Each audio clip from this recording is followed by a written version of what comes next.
Assalamu alaykum do'stlar, yaxshimisizlar? Biz bu videoda German tilidagi modul yordamchi fe'llar bilan tanishib o'tamiz.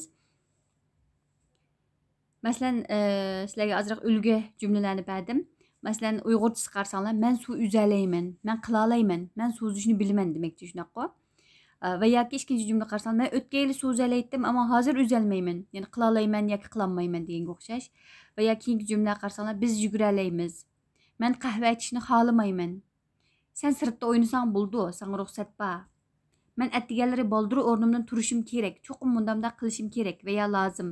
Yani bu şekildeki cümlelerde biz modal verben degan ishlatamiz. Yani qilalayman, etalayman degan o'xshash qobiliyatni bildiradigan masalan. Qarasak German tilida bu xil so'zlardan qanchasi bor desanglar, hozircha biz A1'de o'rganganimizdan 6'sı bor. Bu 6 so'zninki hamda masalan birdan tunishib o'taylik. Dürfen degani ruxsat bo'lish. Ya'ni ma'lum bir ishni qilishga ruxsat bo'lish.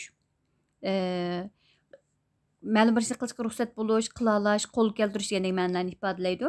Können degani qobiliyat, ya'ni können qilalaydi, etalaydi, tushunalaydi, bejiralaydi deganga o'xshash. Mögen degan istak. Ma'lum narsani istash, yoqtirish, moyil bo'lish, orzu qilish degan ma'nolarni ifodalaydi. Müssen degani kerak, lozim.